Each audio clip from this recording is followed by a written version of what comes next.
Thank you very much, and good afternoon, everyone. My name is Farid Amin, and I have the privilege of chairing the Toronto Seniors Housing Corporation Board of Directors. And it is my distinct pleasure once again to welcome you to our Board of Directors special meeting of August the 28th, 2025. I'd like to welcome the staff and my fellow directors, and also welcome those of you who are joining us online.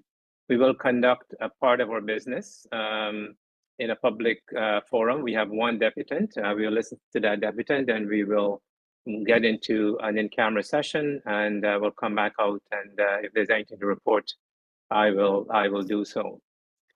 I will now proceed with our land and African ancestral acknowledgements.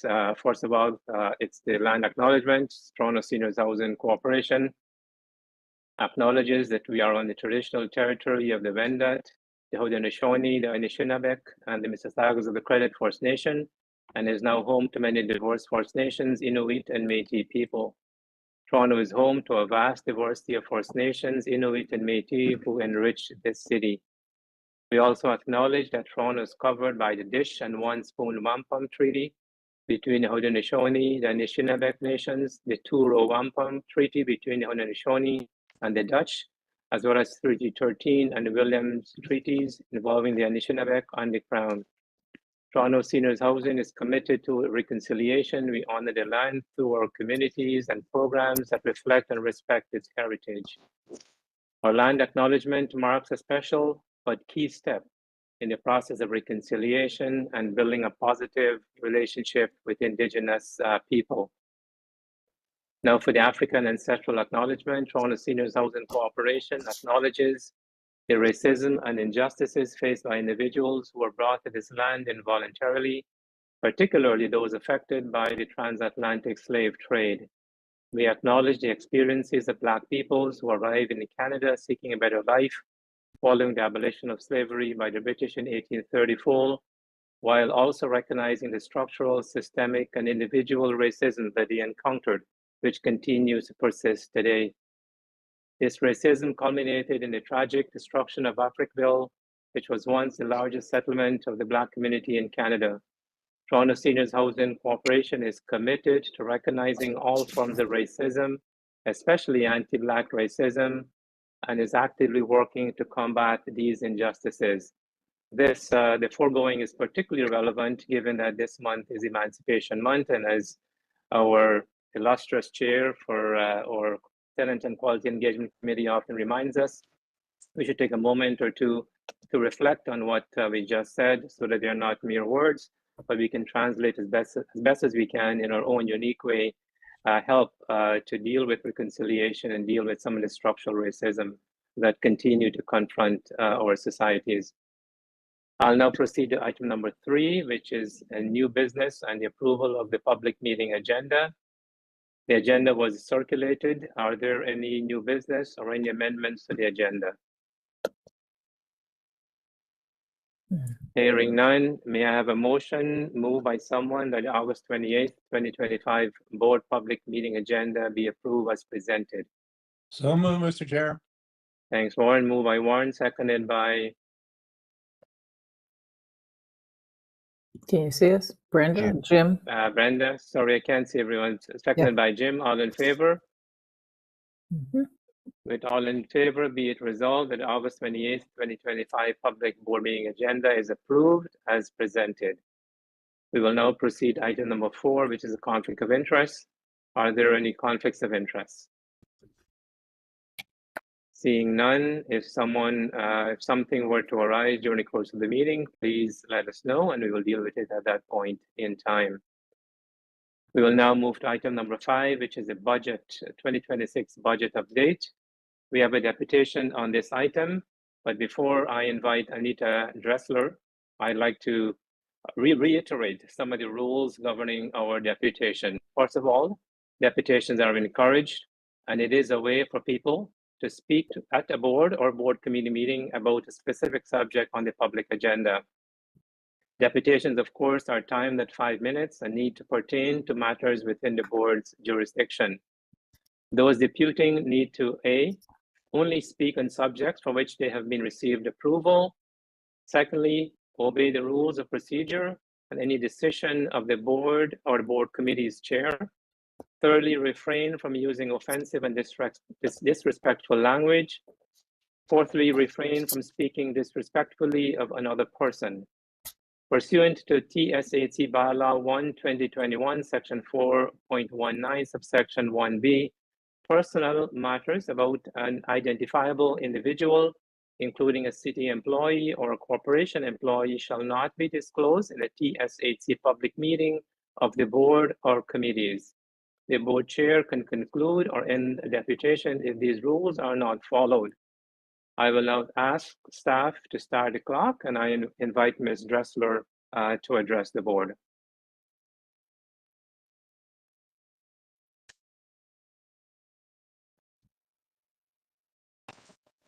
I've requested for you to unmute Anita, please. Okay. Good afternoon, Good Chair afternoon. and board members.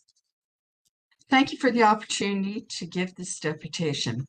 This deputation speaks to cost reduction, use of resources, respecting tenant leaders, and engagement. Being a tenant rep leader for 15 years at TCHC and now TSHC, I've noted issues with purchasing and procurement, which has changed as many times as staff. Purchasing for tenant engagement has changed and gone from tenant reps receiving cash for an event and making out a report and turning in receipts to the next purchasing method, which was done by gift cards up to $1,000. Then the procedure changed again.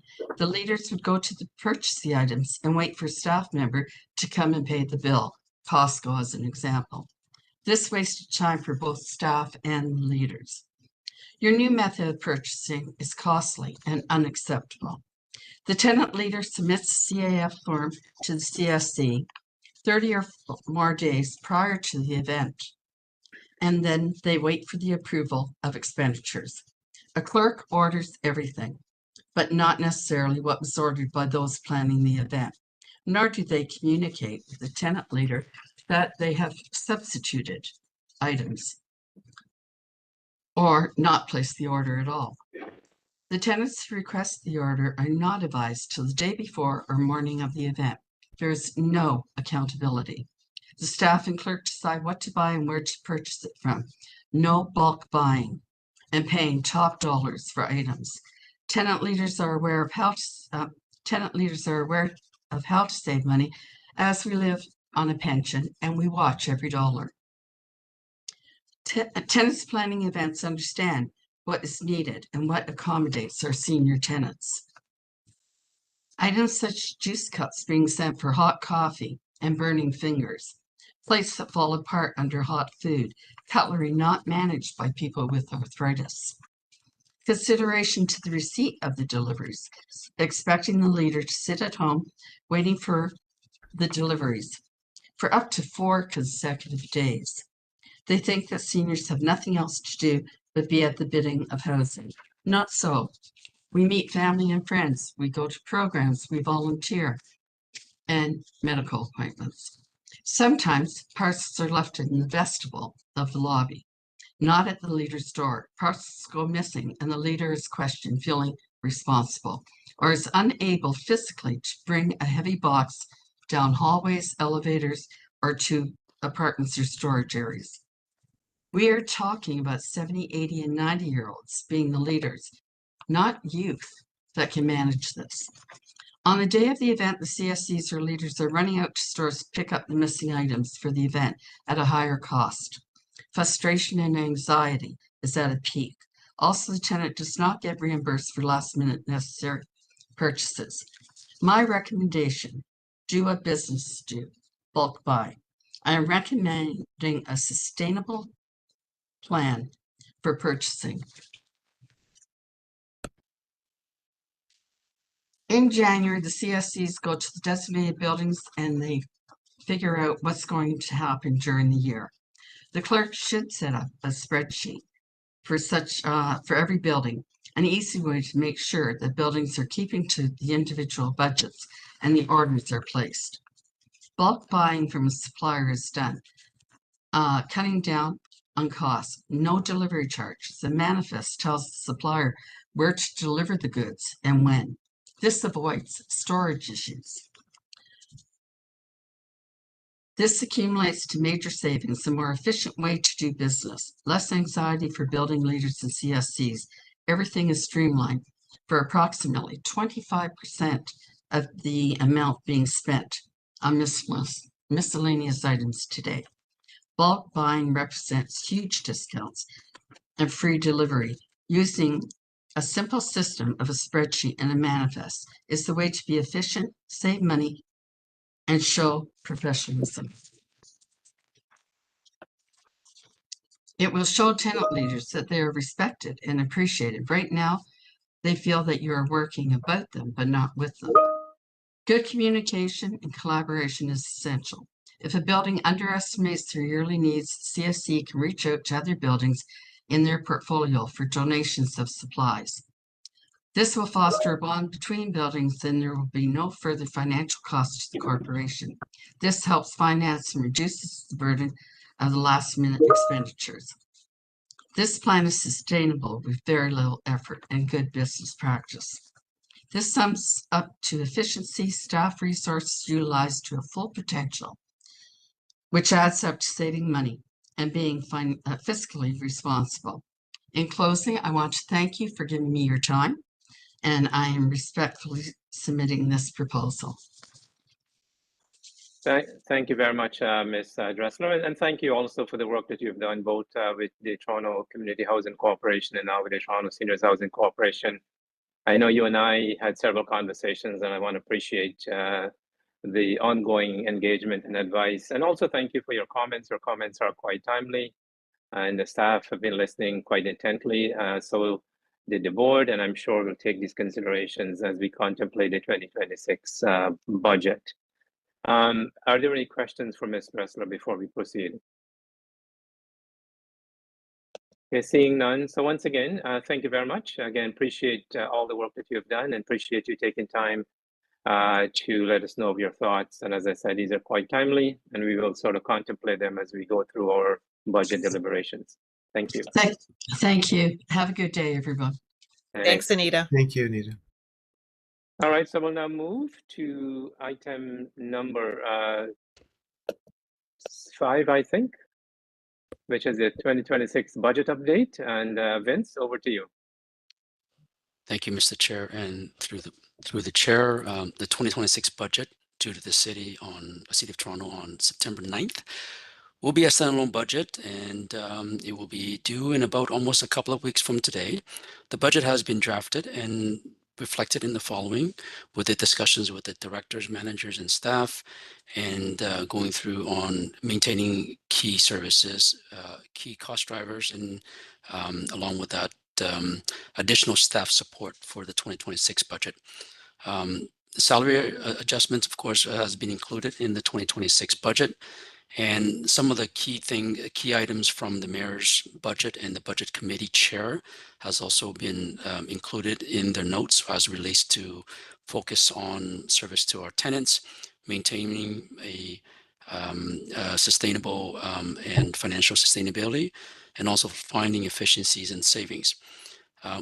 TSHC also had 2 sessions with the tenant earlier in the month of August, whereby about approximately 30 tenants attended, and we've had some very, very valuable information that came back, and we're still addressing some of those questions we had in place, but we will get to all the questions from our tenants. We also met with our staff members as well through the Senior Tenant Advisory Committee on August the 14th, and we also received very valuable input as well.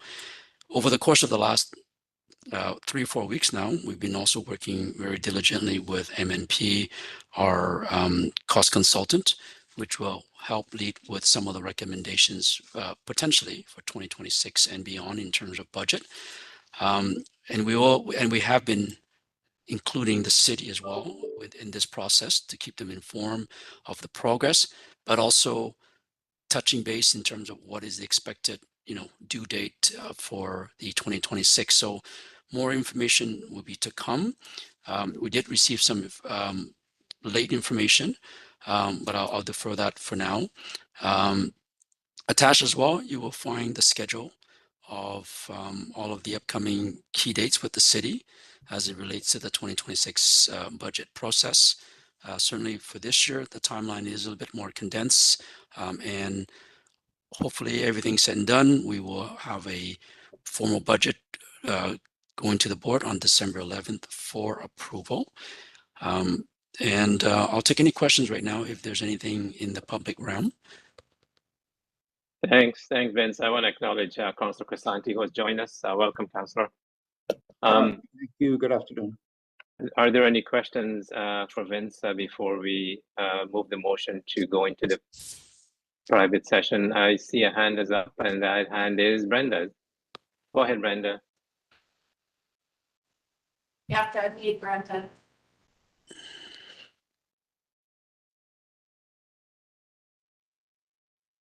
Can you hear me now? Yep. Oh, okay. The MNP work that they're doing with us, is that a report that they'll be providing us, or is it just to the two parties? I'm just interested in where the areas are that they would recommend in the costing process. I don't know who answers that, but I think that is supposed to be a report that's presented to that will eventually come to the board. nope, that's what I'm asking. Yeah. Yes. And what's the deadline, the date on that? Because I'm just looking at the timelines and I'm trying to figure out, is it going to be meeting the budget? Tom or Vince, I mean, the last time we met, we indicated that this was scheduled to be seen in draft form at least sometime in September. We had said that that was going to be fairly tight for us to get the information in time for the 2026 budget. But I don't know, Tom or Vince, if there's any update to those timelines. Yeah. So yes, to the chair, to the board. So the date with the MNP was September the 9th, but based on kind of the work, and we actually have been able to push that date back, and we can provide, but not by a whole lot, but by a bit to so that we can do the work as kind of effectively and as appropriately as possible.